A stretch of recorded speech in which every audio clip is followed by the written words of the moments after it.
Well, what is up, ladies and gentlemen, gays and A's and everyone in between, and welcome to another new video. And this is going to be loaded because I've been doing a lot of stuff, obviously. I've been doing my whole Pride Month. I talked with people, talked about being gay, and then in the next month, something fabulous happened that I was trying to do for a long time and never expected to have happen. I started getting the chance to talk to people in the porn industry and talk to them about, life beyond the cum shot and stuff that, I've wanted to do for a long time to help humanize people, to help, expand our understanding of them beyond the sex. The heck. And it's been fabulous. But at the same time, it's been escape from a lot of my personal life, a lot of my issues and stuff.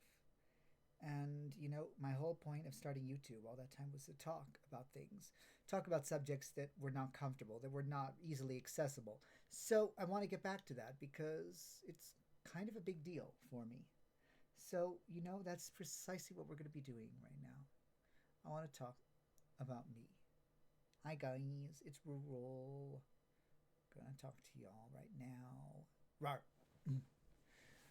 All right, so, yes, I am shirtless. Now I have pants on. They are pajama pants. Don't judge me. I'm lazy, okay? And that's kind of a key thing here. So, as y'all know, last year, January, I got a severe. Well, I've had it for longer than January, but in mid-January, I was knocked out by a severe case of bacterial pneumonia. Ended up going to the hospital, the emergency room, getting flown out, fully intubated into Amarillo Hospital. Was there for about 73 days. And then I was transferred to a rehab clinic in Clovis, where they started me on learning how to walk again and everything. Then insurance ran out. I was sent back home. And yeah.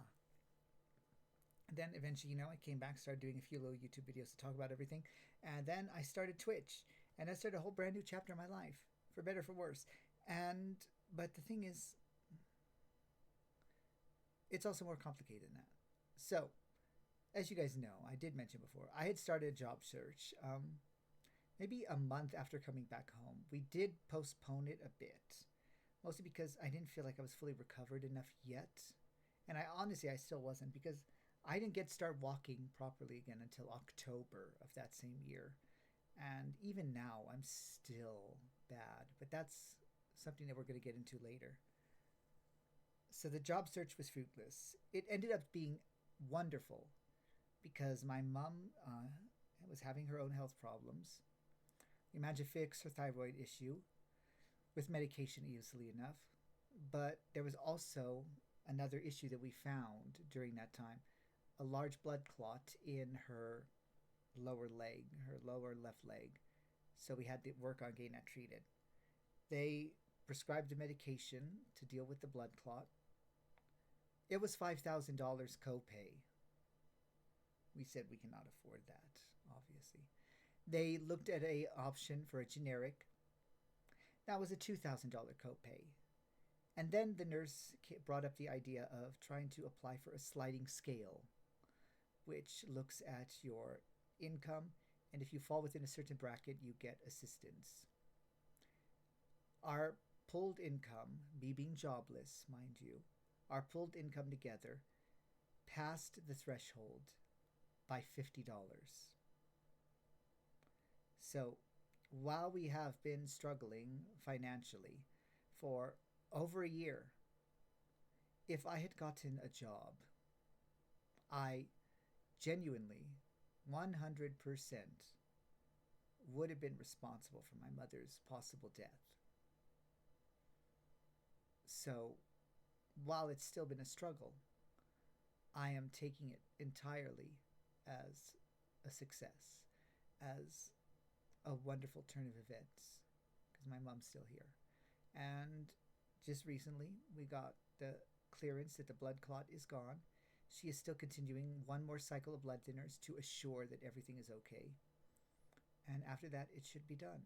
There's still other problems. She has been developing a large protrusion on her sternum. They did scan it. There is nothing cancerous there. It appears to just be a large calcified buildup of the bone. and something that comes with age, and something that she probably had that was congenital for a long time and is only getting larger now because of age. But she does want to get fixed because it is affecting her posture and her ability to breathe properly. But it's something we could address in a non urgent way. So it's nice that things are getting fixed up. I have not been to the gym in a good while. I've been wanting to. I started going and I would just crap out a lot. Which brings me into the next point is that I really am starting to believe that I might have long COVID. So, yeah, I had my COVID shots and I ended up getting COVID. Funnily enough, I went to LA, was fine. Went to vacation, a big city, surrounded by people during LA Pride 2023. And, I was totally fine. And then I come back to work for a while at a hotel, where people are coming in and coming, going from all over the world. I got whacked with COVID, whacked with it, and then end up inadvertently giving it to my mom. And it was pretty intense, but it was not too bad. We both recovered largely within about 2 weeks, and it was mostly fine. And I started going back to the gym after that. It was good. But then, the bacterial pneumonia happened. My immune system was utterly crashed the fuck out. Like, seriously, it was so bad. There's like every single test, every single thing that they had on me basically was saying that I literally should have died. And I got COVID, I think late stage while I was at the hospital. And I'm pretty sure it's late stage because when I was in the rehab, I was quarantined into my room until the 26th, my birthday. So it would have had to be late stage in that whole 3 months that I was, or 2 months, 2.5 months, that I was in the hospital. And so that second bout of COVID, I don't remember how bad it actually was because I was still incognizant for a large portion of that later stage. And I don't think I fully regained like full cognizant awareness of everything until that day on the 17th of April when that nurse said something that made me realize what time of year it was because I had literally, legitimately thought it was November, which is weird. So that COVID happened, but then, I came home and I really thought a lot of my problems were just, post hospital fatigue and everything because, I was still learning how to walk. I was still massively atrophied. I was still suffering from extreme anemia. And I had, for a good portion of that time, untreated HIV. Then I did go to Albuquerque, start getting my medication. Got my pills right here. Take them every day. Don't want to die. We'll see what Trump does. But, all that happened. I thought, okay, it's just that. It's going to get better. Cut to over a year later, right now. We're in August. So, over a year since I came back. The fatigue is still extreme. And the reason I haven't been to the gym for a while is that it would knock me out. I could go, I could have a good session, sometimes two good sessions, and then it would completely destroy me, completely knock me out. And I would need to rest to recover. And then next thing I know, a week had passed, 2 weeks had passed before I was ready to attempt again. And one of the reasons that I haven't tried to keep it up is just that it was getting ridiculous. I know that sounds like a bizarre way to phrase it, but it reached a point where I was paying my monthly due to join my gym and go over there. I would have maybe 2 workouts max. Then I would crash and burn, and then next thing I know, it was another month, another payment. Yeah, it was only $20, but again, I'm jobless right now. My mom is our sole income, Social Security, retirement fund left over from the sperm donor, and it's been tight. So, yeah, I still try to do things at home. Fatigue still hits. It's difficult and rough. But, you know, and like appetite, it's there, but the energy to try to make food is difficult. And summertime does not make it any easier. The heat this year, the wet bulb that we had to go through, and I feel like we're still going through it, even though they said it was going to end in like late July. It's really having a horrible effect. I've not been out of the house outside of my mom's medical appointments in maybe 3 months now. Not even to get groceries and stuff. I mean, we have misfits, so that helps. But I haven't got any of the stuff that we would normally get, like treats and things. And I want to. It's just that I think about, even just thinking about the amount of work I'll have to do for it. Take a whole shower, get dressed, get a lift, walk through the grocery store, turn around, bring it all back home, put it away. Like, even just thinking about that stuff, and I know it's not bad stuff. It it drains me so bad. And I'm really starting to think, because my mom's dealing with this stuff too, and she's been having problems with other things as well. She's got extreme mucus buildup, and they can't pin it to anything really. We're really starting to think both of us just got really hit by some long COVID issues, which, you know, genuinely sucks. But at the same time, it's so bizarre because it's like, what are we complaining about? We're alive.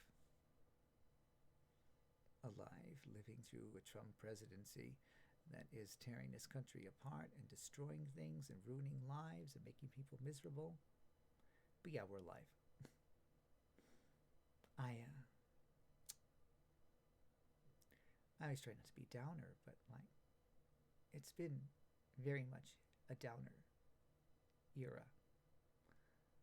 And I won't lie, there's been days where I look at everything and I have these moments of like, it would have been better. It would have been better.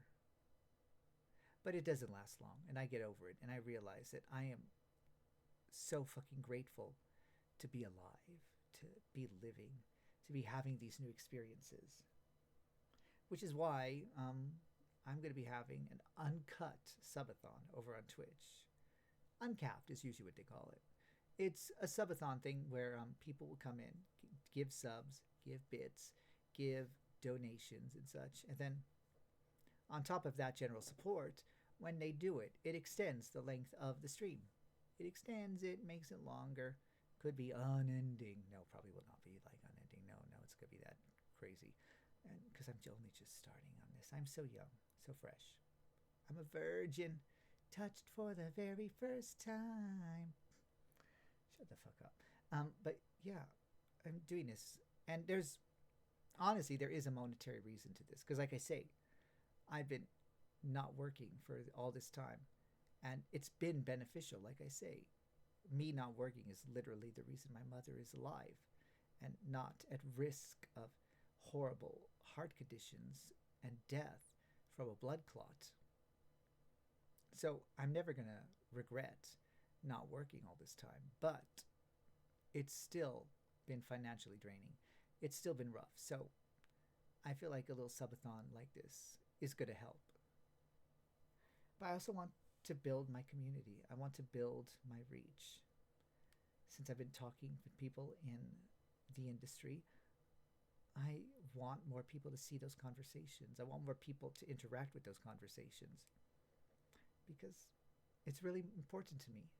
It really is, to humanize people that, by so many horrible standards are regularly dehumanized and belittled and made to feel like they contribute nothing to the world. I don't want that to continue at all. I want them to know they're valued. I want them to know that they're special and important and that they have stories to tell and ways to motivate people. I genuinely want that more than anything. So I want better reach. I want better range. I want a community. One day, soon, I want to hit partner because I found an account that doesn't get used at all with just the name Rural. And hey, I know my brand. It's a gay name Rule, and I love my brand. But everyone here knows me as Rule. And I think it would just be like really, really nice for me to eventually hit partner, you know, be able to snatch a name off an old account as a partner does, and literally, just be branded on Twitch as Rural. That's me. That's my name. Don't wear it out. Or do.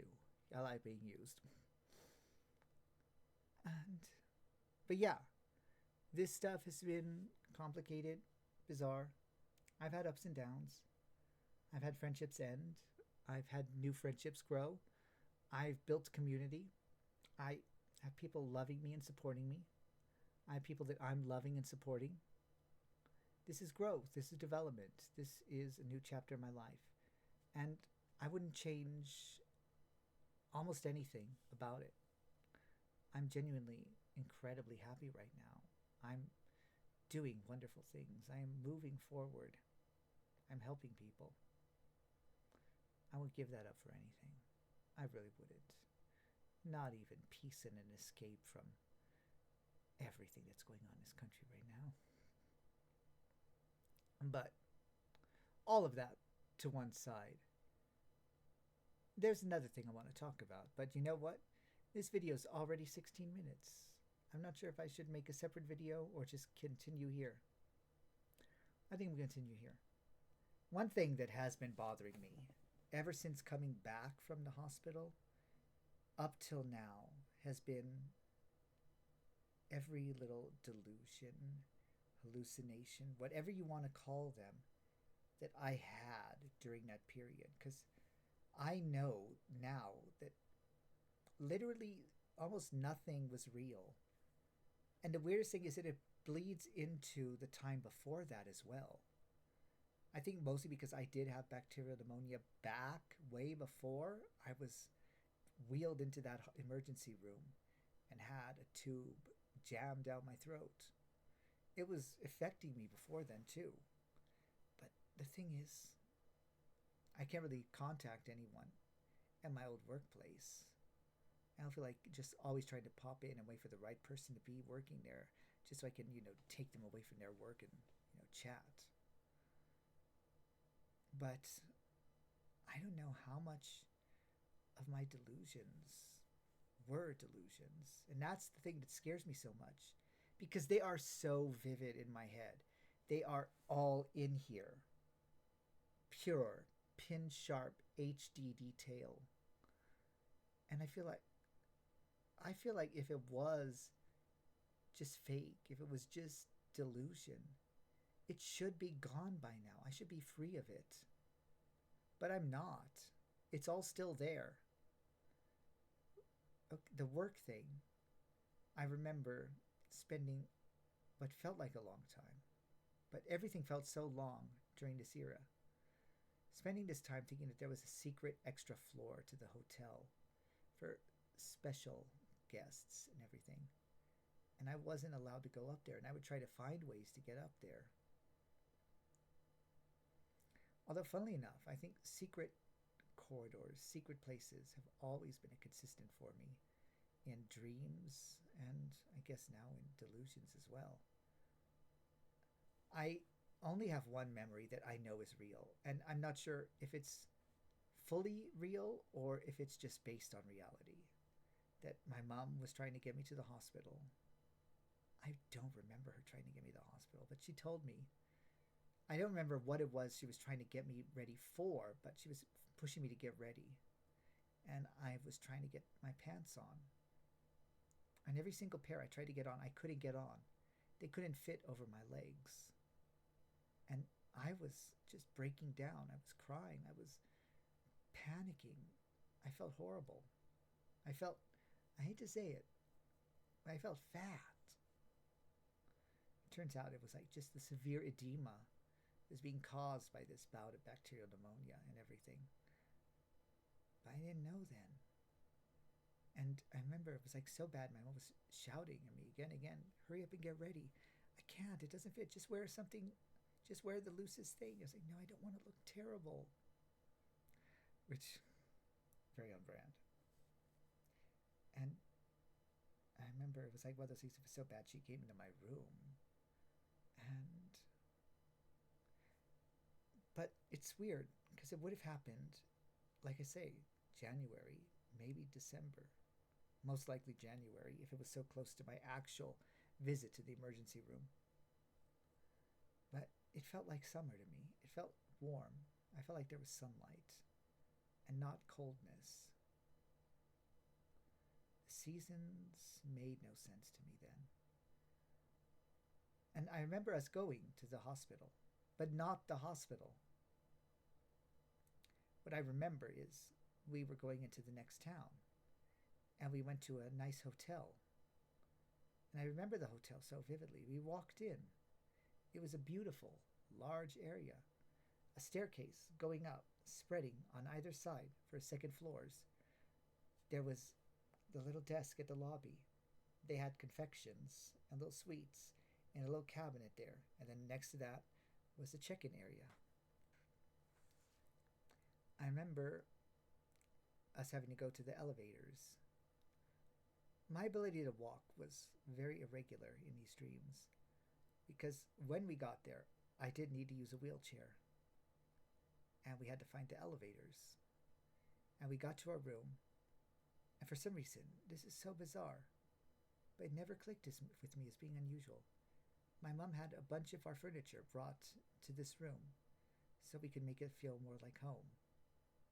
I'm assuming because it was going to be an extended stay and we didn't just want to live in basic, which feels kind of like us, actually, but also not. And one of the weird things is that the rooms were never consistent. I suppose that's not weird, it makes sense. But again, it never clicked with me. I suppose it was that they were transferring me from place to place. And eventually we would leave this hotel and I would actually be in the hospital proper in these delusions. That was another big thing. But again, we would jump back and forth. One weird thing that ends up being bizarrely true, but I didn't know, or I don't think I knew, is that my mom was always out of reach. I remember one of the rooms I was in bed, and there was something in the window shaped like my mom, lying down. And I would try to talk to her, and she wouldn't move. I would stare and watch, she wouldn't move. But it was always there in the window, this thing shaped like her. And over time, it started to change, come apart, and I would realize it was just a pile of stuff that coincidentally ended up shaped like her. And I would try to find my mom sometimes, and she wouldn't be around. And I would want to see her, and she wouldn't be around. But I always knew that she was somewhere nearby. That was weird, because like I had maybe mentioned to you guys before, she was there. I went in for the bacterial pneumonia, and a few days to a week later, she was admitted to the same hospital because of a broken hip that she got from stamping her foot to get me to call 911 when I was taken in. She was on the floor above me, it turns out. And I don't know if they told me. I don't know. But I always wanted my mom. She was never there. And she did say we never actually interacted, which makes sense. I was bedbound, intubated, in extremely critical condition. She had a broken hip and couldn't really move around. And I also remember temperature always coming into play, which is weird because it did even when I became conscious again. I remember hating the temperatures that they would change, and it would always go back. Like, I remember, I can't remember if it was a heater or an air conditioning unit, but it would be blowing, and I didn't like it. I hated it. So I would unplug it, and then a few minutes later, the plug would magically be back in. And I would get more complicated. I would unplug it, take the plug out of the wall, curl it up, hide it in a drawer somewhere, and it would still come back. And in my mind, then, I saw it as the plug manipulating, actually moving, going back in, plugging in, starting it up again.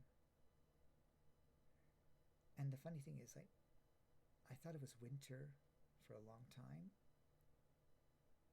When I was in the rehab clinic, I thought it was snowy. November, like I said, November. One of the reasons is that the air conditioning system they had in there was just way too cold.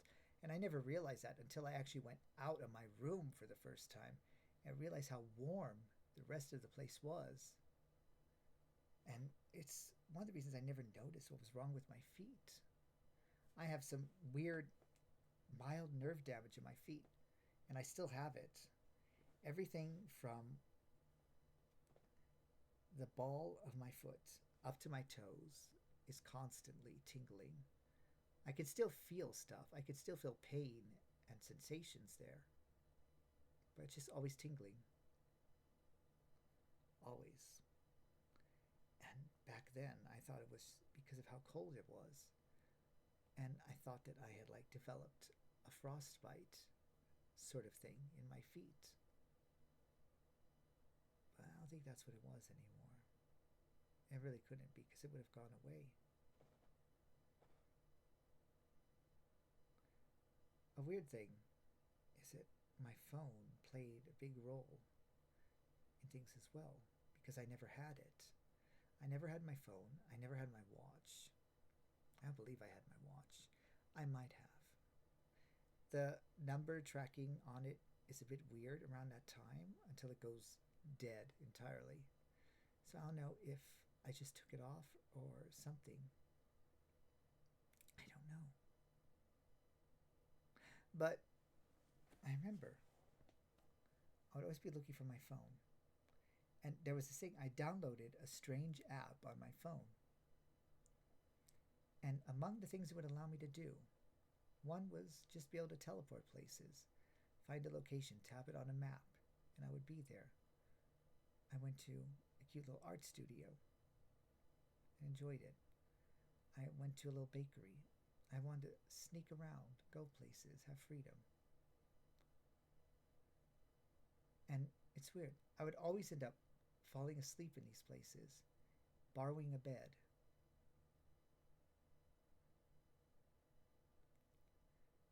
Beds were another large thing.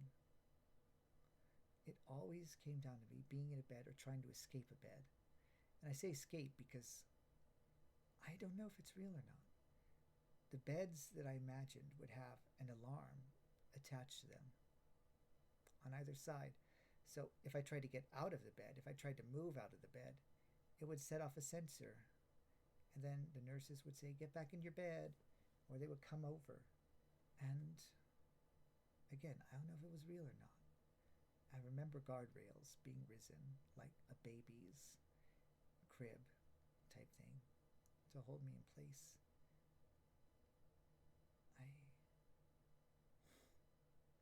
But the teleporting thing on the app also had this thing of my phone disappearing and going in different areas.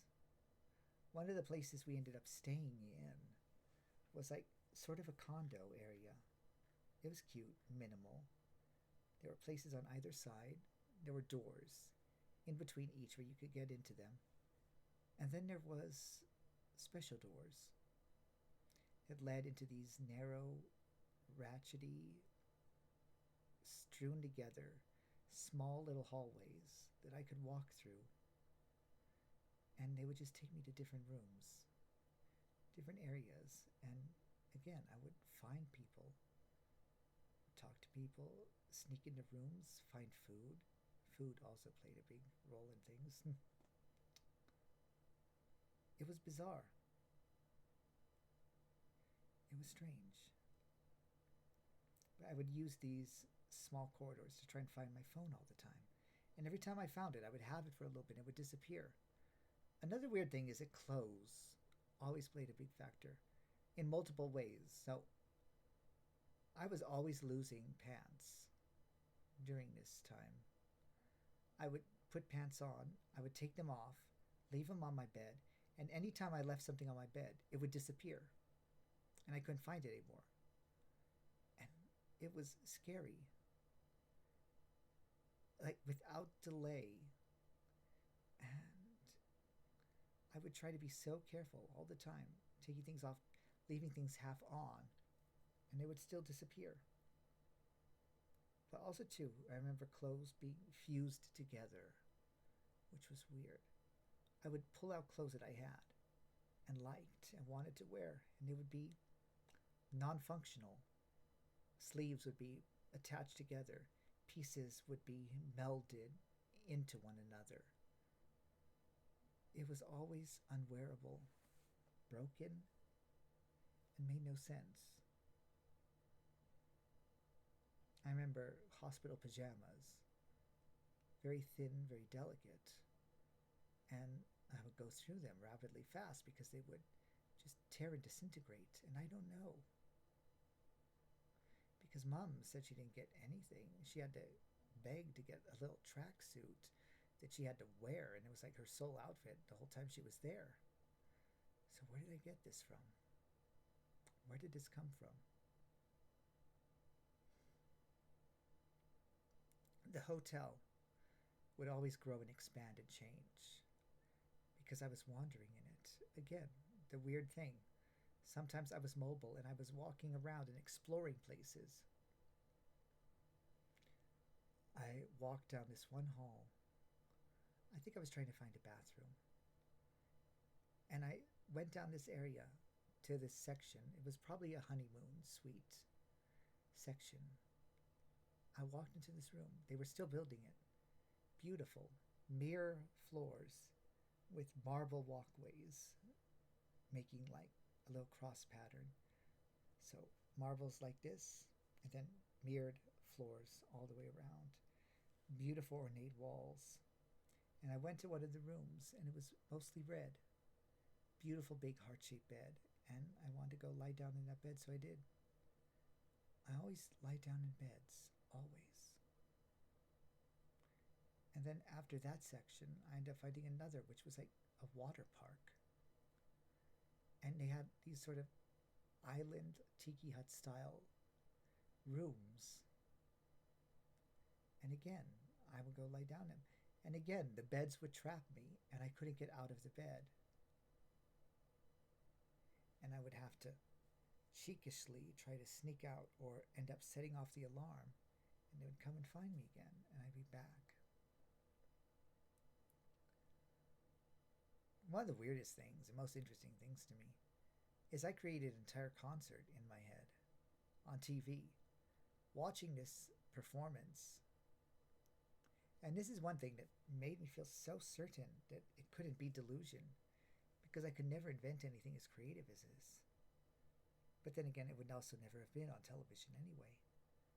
It was a band, all guys, and the music, I can't remember any of it clearly, but I remember it was stunning, it was beautiful, moving, and the performances were exceptional, but also incredibly sexual, to the degree where one of the songs had one of the band members reclining on a bed, literally jerking off, timing his cum shot perfectly with the big climax of the song. Forgive the climax to climax. There was a lot of sexual stuff to it, but it was free, it was beautiful, it was art.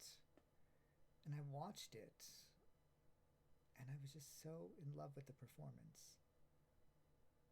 It's so hard for me to think about it, even today, and just think that I imagined all of that, created all those songs in my head.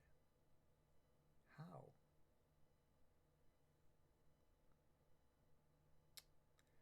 And it's sort of weird because everything tied together in the end with my delusions as well. because when I was taken to Clovis, the rehab center in the end, it I sort of filled in all my blanks logically. They rushed me out of my room. They came in, grabbed me, were rushing me out, saying, "We have to take you to this new place." I was panicked. I was scared. I hadn't packed my clothes because obviously I had luggage with me. I was staying at a hotel, remember? I had my luggage, but they didn't let me get it. They said they will send it on with me. I didn't get any of my stuff from the bathroom, which include my contact lenses and obviously my glasses. And I just remember being pushed out the way on this way into this van and my phone falling out of my pocket. This whole time, my phone was back at home, leaning against the table next to the chair that I always sit in. I found it, like literally the first day I got back home. And that was like what really cemented to me that everything I was depending on was a lie, was a delusion, was a fake.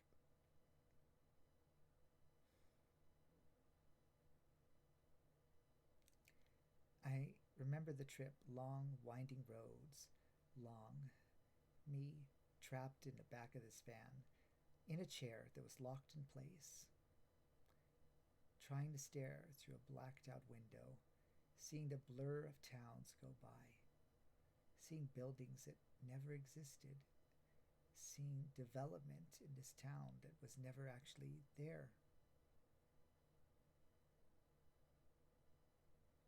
New gas stations, new businesses, none of it was real. And even in the rehab clinic, I was still going through this stuff because the first time I went there, the day I arrived, I saw a beautiful forest around it. It was surrounded by nature. There was a beautiful curving driveway that led into the entrance, a wonderful front hall. The center counter was in beautiful, pristine, pure white. The floors were a beautiful rustic wood. There was a cute little public area. It almost felt like a college area, like a common area for people to just gather. I was obviously still confined to my room then. One of the worst parts was that imagining the top sheet of the bed I was in, just completely covered in bed bugs, crawling everywhere. And then I remember being transferred around. From this rustic section, I was then moved into a new area that was white, pristine, very pretty, very cold. And that eventually evolved into the room that I had actually been in all that time. I didn't know how long I was there. The fact that I was there for 30 days still is befuddling to me because I remember months worth of time, story, meals, events. And when I thought to write to my mom, to check up on her, I was so exceptionally guilty that it took me so long to think of it because in my head, this was months and months of me being there. I didn't know when I got in. I didn't realize because people were not as forthright as they should have been with me. That's one thing that I will hold against them. I feel like if they had talked to me about things, I would have been in a better headspace. But literally until that one nurse mentioned a beautiful spring day, that was the first time I knew anything about when I was. And it was also weird. I think about the hot guys that I knew. This cute one who would always refill my coffee and bring me a fresh one, and he would prepare it ahead of time, so I never had to open a packet of anything. He learned it and memorized it, would always bring it with a smile. I wonder if he even existed. I wonder if the guy who snuck and bought me some Burger King brought me the little chicken fingers and some fries and a drink. If I ever really ate that meal, I wonder. It's so strange that at the end, I only have about half the time there where I fully, accurately remember the stuff that happened. And out of all those 93 days total, I remember maybe 17 of them. And even the stuff before is all blurred, distorted. I do remember being sharp with a customer, which I did hear happened. But then there is a whole tangent, a whole side to that, where I saw myself as being fired. He said, don't come back. And there was a new hotel that just randomly appeared overnight right next door. And I went to work there until they asked me to come back. And then I went back, and I never actually formally quit at that new hotel.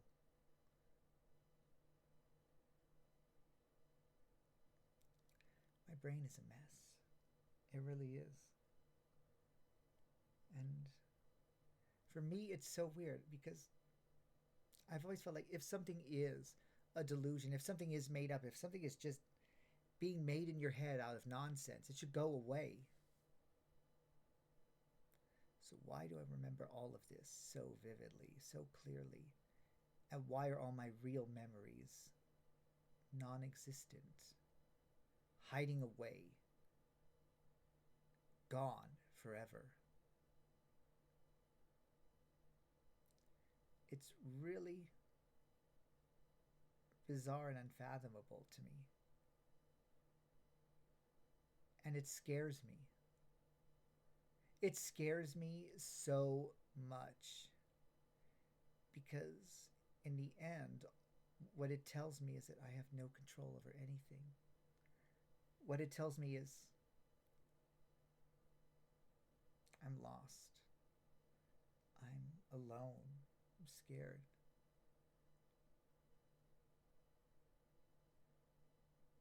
But I have a future.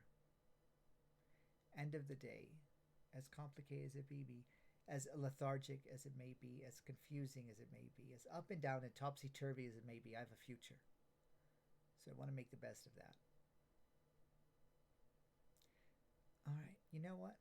I'm just going to post this uncut because I feel like it's earnest. I feel like it's something I needed to do. So I'm sorry, you guys, you're going to get another long-ass video. I'm going back to my old format. And even then, my old ones were edited. But thank you guys for listening to this ramble. Thank you. I'll see you guys anytime I'm on Twitch. And hopefully, especially on the 24th. Come and join me in all my uncut glory, as it were. All right, guys. Thanks for listening to all this. I'll see y'all next time. And remember, life always gets better as long as you work at it brick by brick. See ya.